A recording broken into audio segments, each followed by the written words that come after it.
I'm going to go first. It's another underdog. I like the St. Louis Blues. They're plus 155 in Edmonton. The Oilers minus 180. The over under 6.5.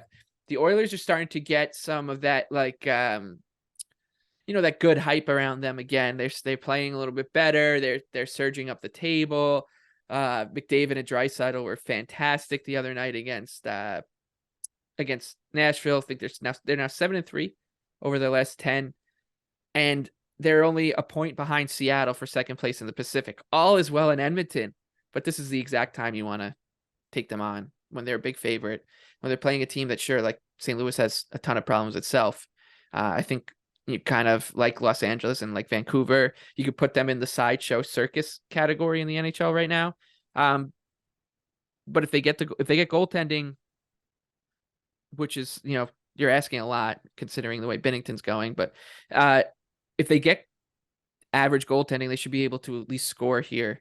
Score with the Oilers, considering the Blues forwards, like they should still be scoring at a good clip, but they're a dangerous underdog. The Oilers are usually a paper tiger as a big favorite, so I'll be on St. Louis. That's my favorite bet, plus 155. Yeah, I like it. I'm very excited to watch that game.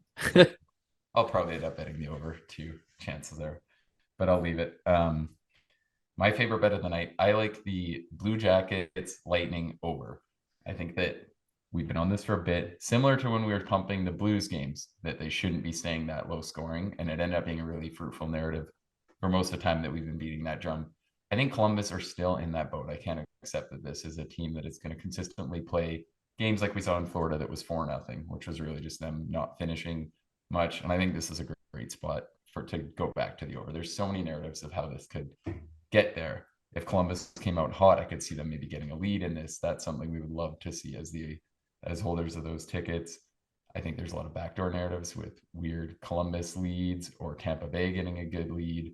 There's just so many ways. Like I look at this and I think this is a game that is going to have a total of 7 with how scoring is up moving forward. So I like it. I like backing the Blue Jackets, willing to take another loss on their overs in this spot.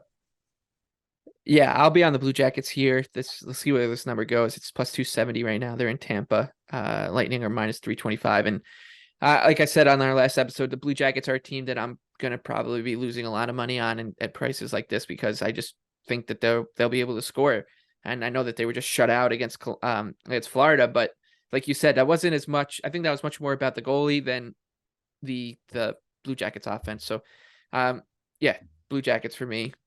Yeah, and to note, like I think if this ended up being a surprise Elliott start, all right, like this is one where I think if you want to bet Columbus, you want to get it in Yeah, somewhat early, because there's that chance where tomorrow they announce it's Elliott, and then you're pumped that you've already jumped the number. You've already got 6.5, because we always see it. The books don't try to make that read on which goalie will go, and then you're never going to get worse value if you do it. If you bet the over at 6.5 minus 110, and they're expecting Vasi, the second it's Elliott, it's going to move to minus 130, and now you're pumped that you have the ticket that you have because you simply just took a chance that that's how it would work out. But once Vasilevsky's confirmed, you're not going to lose value, which is right. a spot I love. And you know what, to elaborate on this a second more, which I think works hand in hand with your Columbus point, there's so many nights. Tampa have proven this for like 2.5 seasons now. I feel like they don't want to outwork teams. They shouldn't have to.